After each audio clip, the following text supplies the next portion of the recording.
Hola, ¿qué tal? ¿Cómo están? Gusto de saludarles. Quiero contarles que hoy día tenemos un invitado muy especial. Él por primera vez está acá con nosotros, don Iván Buscovich, que además es concejal de Valparaíso y hoy día está con nosotros en un café con. ¿Cómo está, don Iván? Gusto de saludarlo. Bien, gracias. Saludo a sus telespectadores. A la gente del canal 74. Así es. Mucho gusto y agradecido por la invitación. Don Iván, cuéntenos un poquito, quiero a lo mejor, como es primera vez que estamos en este programa junto a usted, saber un poquito de su historia, de su vida, del Iván adolescente, a lo mejor del Iván estudiante, del Iván, no sé, universitario. Cuéntenos un poquito cómo nació la idea de lanzarse a la política, de esta vocación social. Cuéntenos un poquito. Bueno, yo soy porteño de nacimiento, estudié en el Eduardo Labarra, hice todo, en ese tiempo había desde cuarto preparatoria hasta el cuarto medio. Hasta el cuarto medio. Claro. ¿En ese tiempo se llamaba preparatoria? No, yo fui ya de la enseñanza media. Ah, ya, perfecto. Hice hasta octavo y después de primero a cuarto. La vocación, debo reconocer que si bien mi papá no influyó decididamente, sí fue una orientación global. Para los que no lo saben, lo repito, mi papá fue el alcalde de Valparaíso durante todo el gobierno de Allende. Ah, perfecto. Entonces, bueno, ese es un dato relevante, digamos, y mi papá es en general una persona bastante conocida en el ambiente académico, es un filósofo con muchos años de trabajo, ya jubiló en las universidades de Valparaíso. Bueno, yo para el 73 estaba en la universidad, pero esos eran años muy álgidos. Y el 73 a mí me detuvieron, yo estuve un año preso en distintos lugares y finalmente me expulsaron de Chile.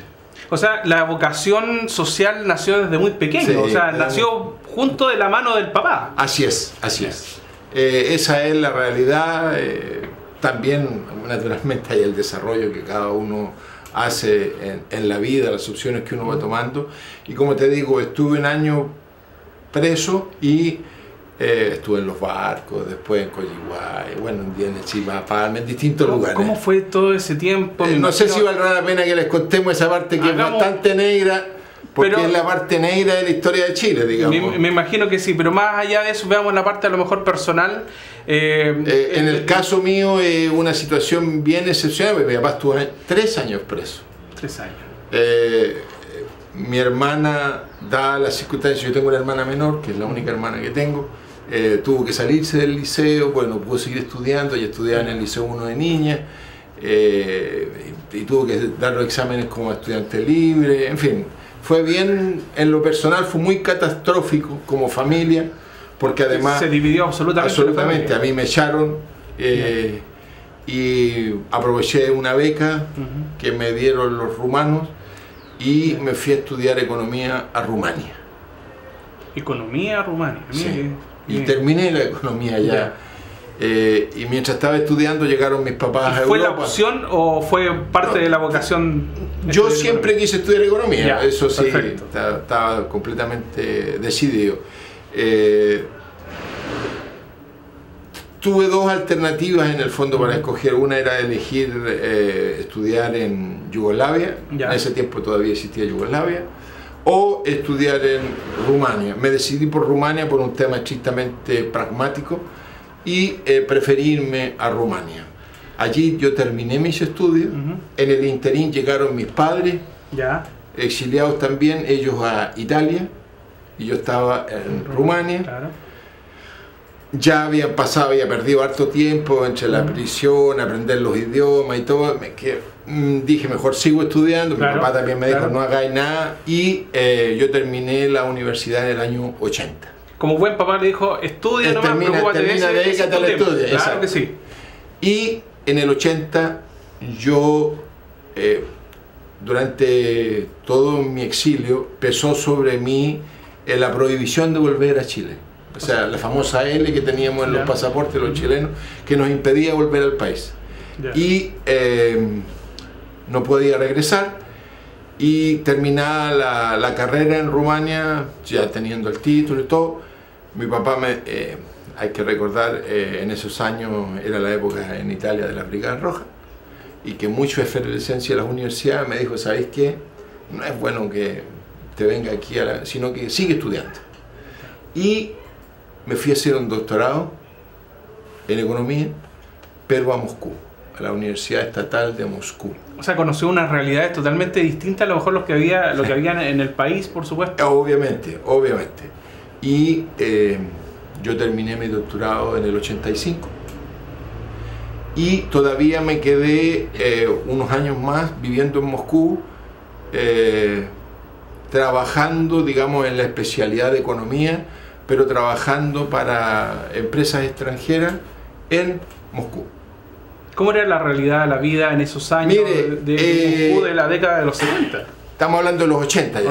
85, 86, que había terminado el doctorado, claro. Entonces, mire, francamente yo la recuerdo con mucha nostalgia, porque si hoy día uno la piensa, claro, era un poquito fome, claro. Era un poquito fome, pero era de una tranquilidad, de una paz, Yo en esa época me casé, mi señora tuvo a los 2 hijos, y los criamos en ese ambiente, o sea, era una cosa muy familiar, muy del nido, muy dedicado a mis hijos, a mi señora, a la familia, digamos, y eso en la sociedad soviética en aquel entonces era muy posible hacer. O sea, ¿por qué? Porque la mayor parte de las necesidades, o sea, salud de los niños, mía, de mi mujer, estaba todo cubierto, o sea, teníamos, como quien dice, todas las ventajas que podíamos tener del sistema soviético, del sistema socialista, pero a su vez yo trabajaba en una empresa extranjera, por lo tanto también tenía algunos pequeños beneficios del mundo capitalista. Se podía dar unos pequeños gustitos por ahí. Claro. Porque ganaba mi sueldo en moneda extranjera y podía viajar, o sea, eso me permitió que, le recuerdo que el plebiscito fue en el 88. Claro que sí. En octubre, 5 de octubre. El 5 de octubre del 88. El sí y el no. Exactamente. Y un mes antes del plebiscito se terminaron las restricciones para los que estábamos en el exilio. Y podían volver. Digamos. Yo podría haber vuelto inmediatamente, pero ahí estábamos con los líos, porque mi mujer estaba en el 8º mes del segundo hijo. Entonces nos tuvimos que quedar, tuvo el segundo hijo, pasaron 2 meses y nos vinimos. Yo llegué a Chile en enero del 89. O sea que en otras palabras, primero no tuve la posibilidad de votar por sí o por no. No pude. Yo creo que está súper claro por qué iba a votar. Pero además, en este sentido, siempre pensó en llegar a Chile, llegar a Valparaíso. La idea era sí o sí volver como fuera. Así es. Además,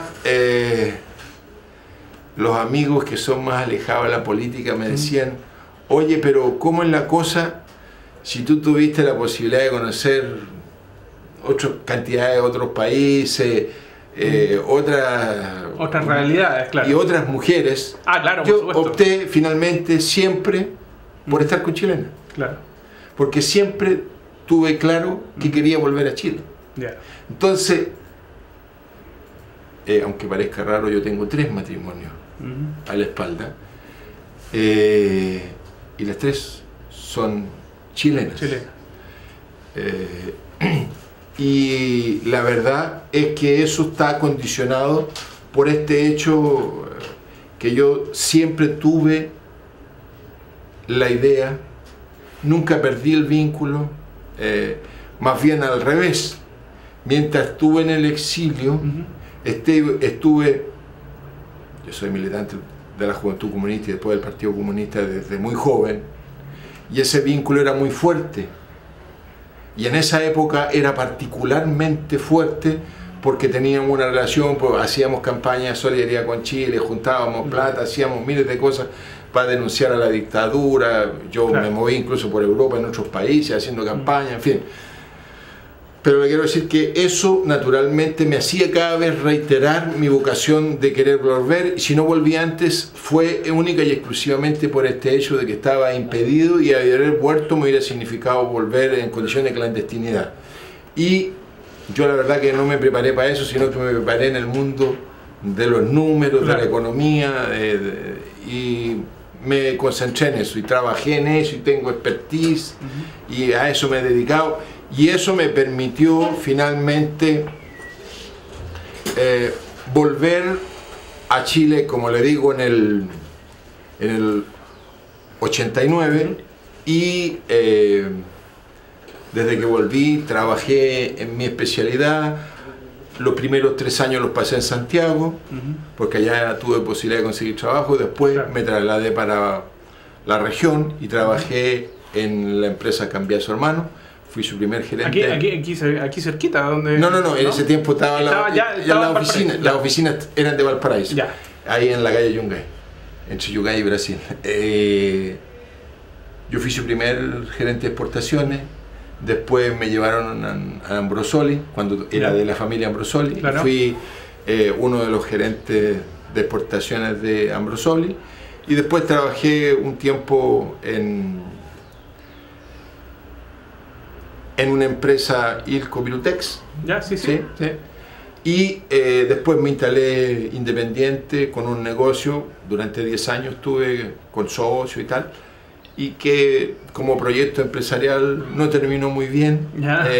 La verdad que quebré en toda la línea y perdí harta plata, un poco todos los ahorros que había hecho durante todos mis años, pero lo material se va y vuelve, usted sabe cómo es la vida. Claro que sí. Pero tengo la experiencia entonces de haber trabajado como empleado en empresas relativamente grandes para lo que son las empresas chilenas, y tengo la experiencia de haber sido, gerente de una empresa pyme, digamos así, y eso me permitió meterme en el mundo de las pymes. Yo fui dirigente nacional del mundo de las pymes, y pasé a ser durante varios años el presidente de la CONAPYME, que es la que une a todos los gremios de la pyme. Fui por varios años el presidente, casi 5 años fui presidente de la CONAPYME, y creo en ese mundo haber hecho una experiencia bien interesante. Claro, me interesó tanto la cosa gremial, esto vinculado con el mundo de la política y todo lo demás, que en cierta forma eso explica mi fracaso empresarial, porque estaba más metido en lo gremial, en la política, que en el negocio propiamente. O sea, si yo me hubiera tal vez concentrado exclusivamente en el negocio, me habría terminado yendo bien, pero no fue así, y finalmente me he quedado con la experiencia. Hoy día yo vivo de consultoría en el tema económico, me dedico a eso, y además a la muerte del concejal Neumann, como yo era el segundo en votación dentro de la lista comunista, asumí en su reemplazo, de aquí hasta que termine el periodo, que es en el 2016. Pensando... el resumen. Sí, pero muy buen resumen. De hecho, quería de repente interrumpirlo, pero está tan entretenida la historia que... Si le quedan preguntas, hágamelas nomás, no tengo duda. Pensemos en enero del 89, cuando usted volvió a Chile. Sí. ¿Cuál es la diferencia con el país que dejó usted en la época de los 70 y cuando volvió? ¿Con qué país se encontró? Bueno, primero debo decirle que mi papá había regresado antes que yo. Pero mi papá se vinculó de nuevo a la política y lo volvieron a echar. Ok. Entonces él tuvo que irse de nuevo al exilio, porque lo volvieron a echar de Chile. Y entonces cuando yo volví, ya mis papás no estaban, ni mis suegros tampoco, mis suegros de aquel entonces tampoco estaban, porque también estaban en el exilio. Entonces volví un poco solo. Mi hermana se quedó, tal como le dije, en Italia. Entonces la única ventaja es que yo tenía algunos pequeños ahorros, lo que me permitió partir comprándome una casita muy chiquita en Santiago, amoblarla y un auto chiquitito, un Citroën Visa, ¿se acuerda que? Citroën Visa. Bueno, con eso partí y debo decirle que desde el punto de vista de la cotidianidad es como que no me hubiera ido nunca. ¿Ya? O sea lo que sí que pero lo que me sorprendió fue cómo de alguna manera prendió o se hizo carne en la sociedad chilena esta cosa bien neoliberal del personalismo, de la cosa que hay que triunfar, la búsqueda de ese triunfo a toda costa, sin importar si en eso se va lo que se vaya, pero hay que triunfar, y que el triunfo está vinculado solo a lo material. Eso a mí me sorprendió mucho porque no era de la dinámica de mentalidad. Pero yo siento que en Chile tampoco era así antes, y eso yo creo que es una de las cosas que hasta ahora tenemos como herencia la dictadura. O sea, ellos nos cambiaron un poco el switch y cuesta, yo creo que culturalmente es un tema que no hemos superado. Pero como le digo, no es que me haya sentido en un país extraño, yo sentí como que me había ido ayer y volví. Sin embargo, pasaron 14 años. Claro que sí, claro, no fue poco. No fue poco, efectivamente.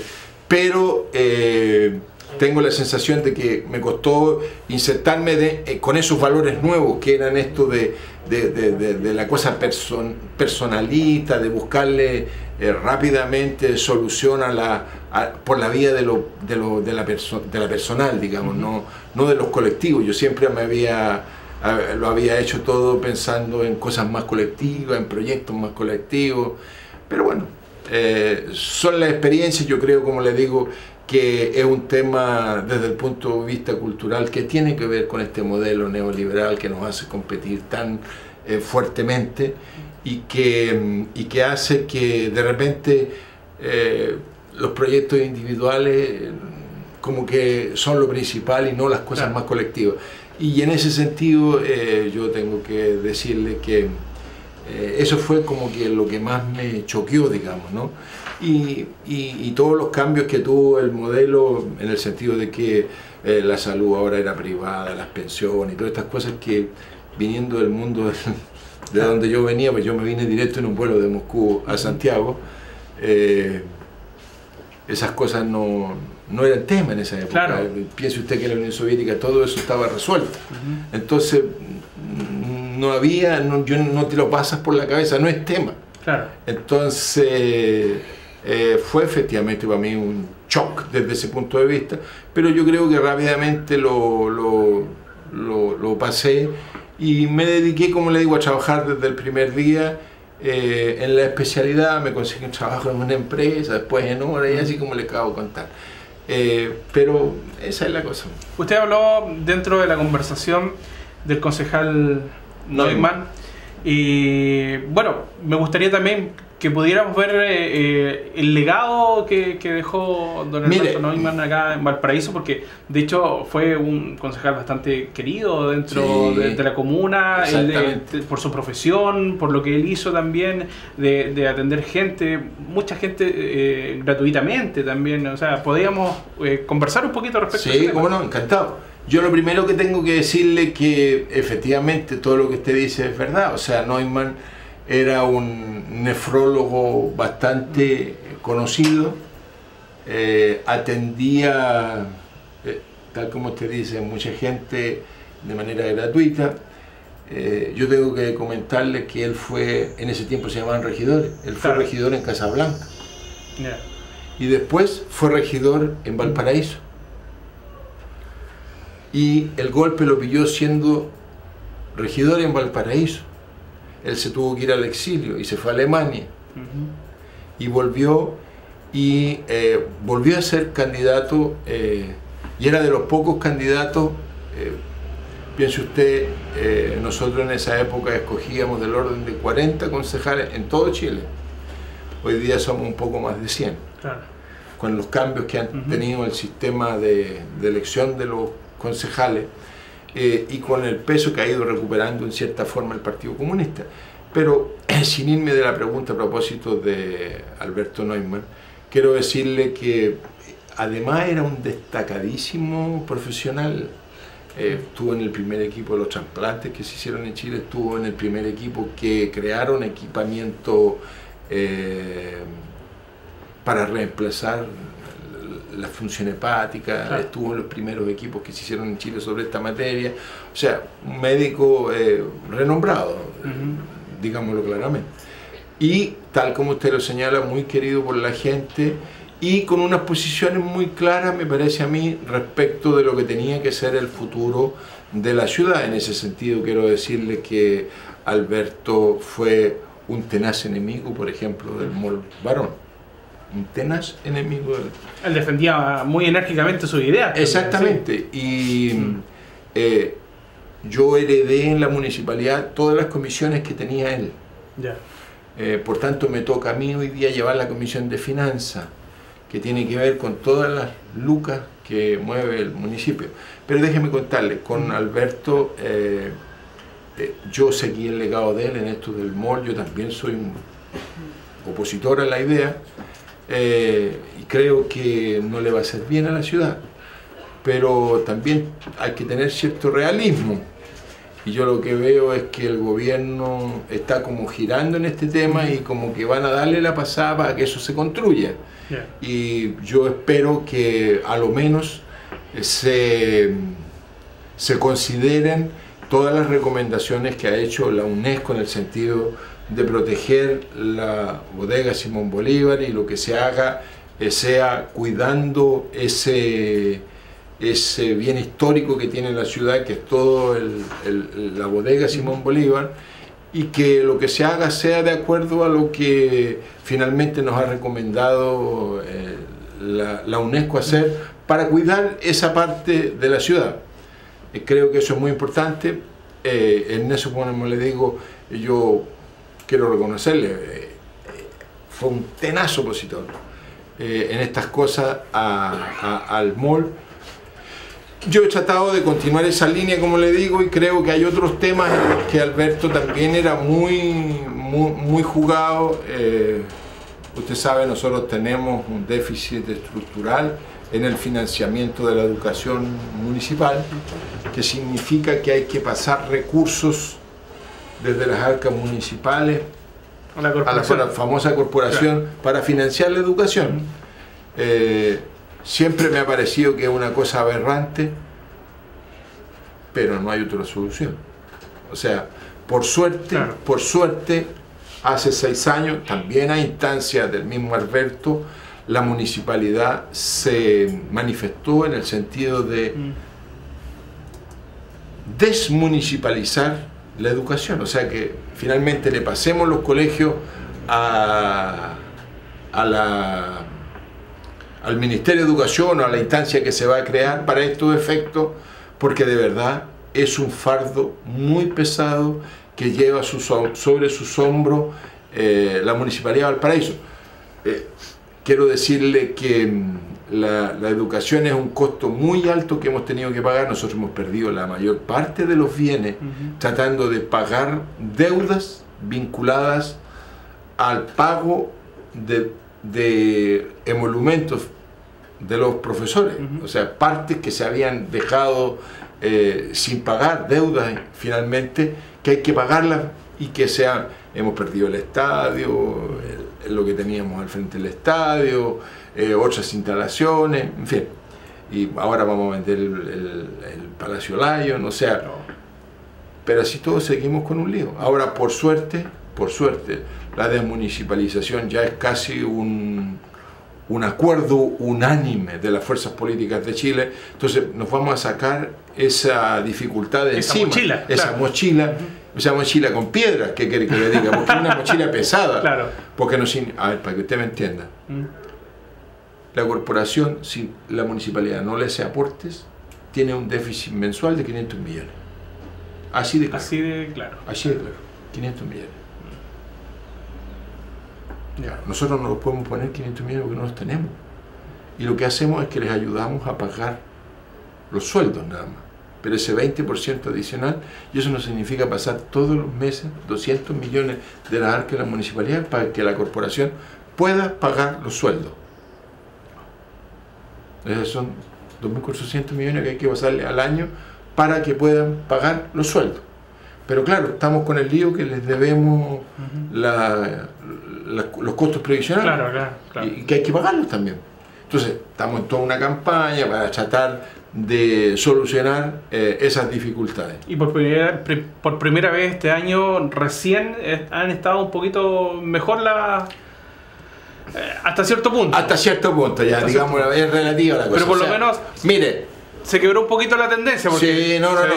Pero además hay que reconocer que también hemos roto la tendencia en el sentido de perder alumnos como corporación. Claro. O sea, nosotros habíamos caído hasta un poco menos de 20.000 y hoy día estamos con 22.000 alumnos. O sea, hemos hecho, nos ha venido a ayudar Educación 2020, en fin, hemos hecho hartas cosas para tratar de revertir, y además le hemos puesto plata, para tratar de recuperar, pero en el fondo es para entregar, que no sea un presente griego, digamos, sino que sea, que sea una cosa que sea manejable, aun cuando, según lo que dice la prensa, somos los niños símbolos en cuanto a municipalidades que deben, nosotros, solo la corporación debe 9.000 millones en cuestiones en deuda previsional. Usted sabe que cuando cobran las AFP, eso se multiplica. Claro. 9.000 es lo que debemos. Pero a eso tiene que agregarle más la multa, lo que te cobra la cobranza, los abogados, etcétera, etcétera. Y agrégale todos los colgajos y eso perfectamente se puede ir al doble o al triple. Y eso es lo que debemos. Esa es la realidad. Y es un saco sin fondo. Y imagínense, 9.000 millones. Nosotros tenemos un presupuesto al filo de los 50.000 millones como municipio. Eso es agregándole hartos chichas. Pues en la práctica son como 30.000. Pero digamos 50.000. Y ejecutamos del orden de los 100.000 millones.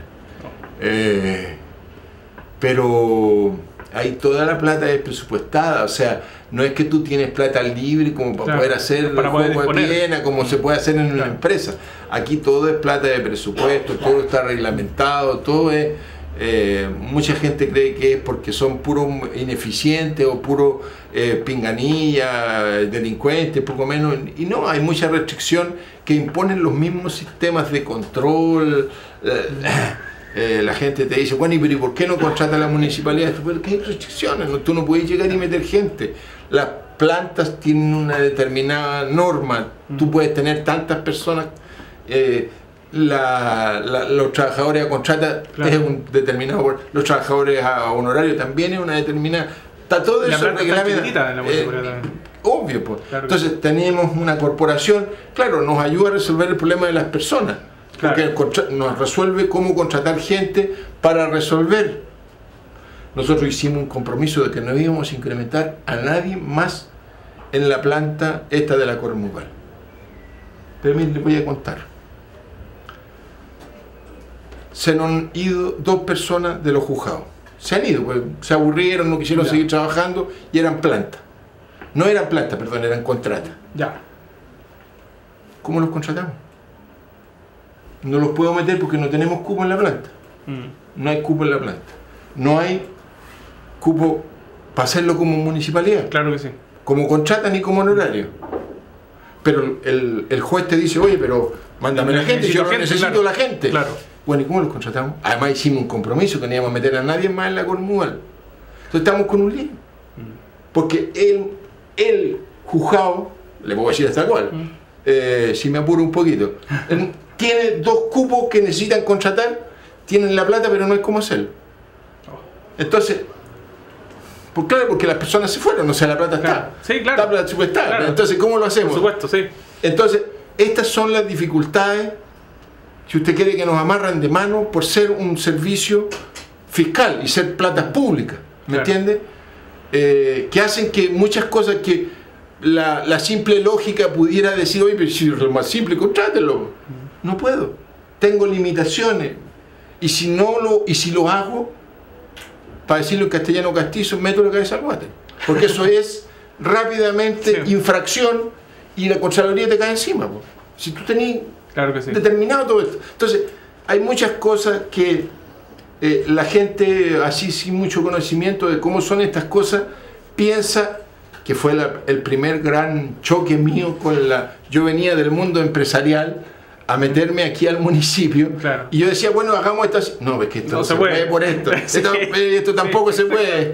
Y te vas encontrando que hay muchas restricciones para la administración o para la sana administración que no lo puedes hacer porque está muy atado de mano. Pero Iván, precisamente para eso es este programa, para informar a la gente, para decirle a la señora Juanita, como se dice. Antes que nos vamos, porque ya no nos queda nada, quiero hacerle una pregunta cortita sobre Santiago Wanderers. Sabemos que, bueno, es el equipo de fútbol de Valparaíso. Sabemos también que ellos están trabajando importantemente. Hoy día, bueno, nosotros como canal también tenemos un programa dedicado a ellos. Están también realizando labores sociales. ¿Cómo ve usted al equipo hoy día? Primero debo decirle que yo he sido wanderino toda la vida. Tengo diplomas que lo acreditan.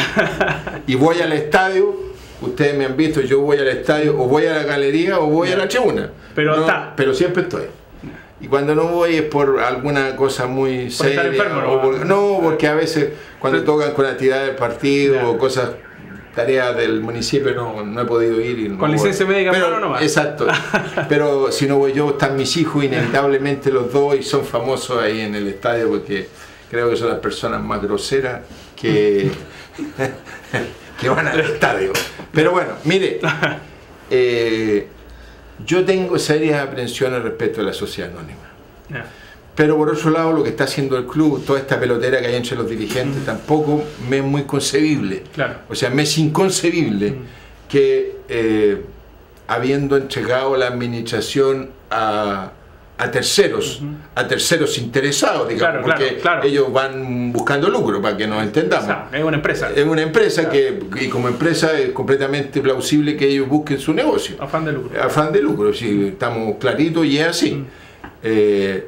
Pero que dentro de eso mismo, los que son la sociedad deportiva, que estén peleados todos con todos, francamente, me resulta completamente... Porque le voy a decir una cosa, a aguas turbulentas, ganancia de pescadores. Claro. Entonces ahí los únicos que van a terminar ganando va a ser la sociedad anónima. Porque ven que en la sociedad deportiva las cosas son aguas turbias, finalmente terminan ellos controlando todo. Claro que sí. Y yo creo que eso le hace muy mal al posicionamiento de Wanderers con la ciudad. Yo creo que incluso la relación que Wanderers tiene con el mismo municipio es súper lejana. Y no es porque nosotros no queramos, sino porque a ellos no les interesa, a la sociedad anónima, que son los administradores, y no les interesa genuinamente. O sea, yo personalmente he hecho esfuerzo para tratar de hacer cosas, pero no están ni por ahí con... Ahora, distinta es la situación de los jugadores, y más de los exjugadores, de los emblemas que tenemos como jugadores, como Pizarro, el mismo Armeño, en fin, que están disponibles para hacer cosas por la ciudad y que con ellos hacemos cosas, pero de verdad la sociedad anónima me resulta francamente una patada en la guata. Pero hay que soportarlo porque es un dato de la causa, pero lo que resulta que lo que debiera ser el contrapeso, que es la sociedad deportiva, lo que tenemos es una pelea en que están todos agarrados a las mechas. Entonces yo francamente miro alarmado desde mi rincón lo que está pasando en el club. Yo espero que la cordura vuelva a las mentes y que hagamos cosas para que de verdad controlemos lo que pasa con Wanderers en el futuro, el desarrollo de Wanderers para adelante, lo que nos pasó con el arquero, con Castellón. O sea, yo creo que es más que suficiente muestra de, no voy a decir de mal trabajo, sino de cómo no se deben hacer las cosas. O sea, teníamos un jugador que pudiera haberlo transformado en un emblema, haber ganado plata como club y todo, y ahora lo que vamos a recibir son los derechos formativos que se los va a llevar se escapó de las manos. Y por ser poco precavidos, poco buenos administradores en definitiva. Por eso digo, es muy importante que el club, que lo deportivo esté en el tema. Y yo siento que, como le digo, en este minuto estamos en una lucha intestina ahí entre los distintos grupos que hay, y no vamos a llegar así a ninguna parte. Eso yo lo lamento mucho, y lo que va a pasar es que la sociedad anónima va a terminar siendo la dueña de todo y la dueña del club finalmente, y eso es lo que a mí me aterra. Pero yo he conversado con harta gente sobre este tema, y lamentablemente todavía las mentes están como muy calientes y no quieren como atinarle a buscar una solución que permita que efectivamente tengamos una sociedad deportiva que haga su pega. Todavía no se ve humo blanco, don Iván. Nada. Queremos agradecerle por estar con nosotros hoy día, nos pasamos ya del tiempo, pero como le digo, agradecerle por estar con nosotros y lo invitamos para una nueva oportunidad. Yo encantado, y saludo a sus telespectadores. Ok, muchas gracias. Con ustedes nos encontramos la próxima semana en otro Café Gol. Que lo pasen bien. Chao.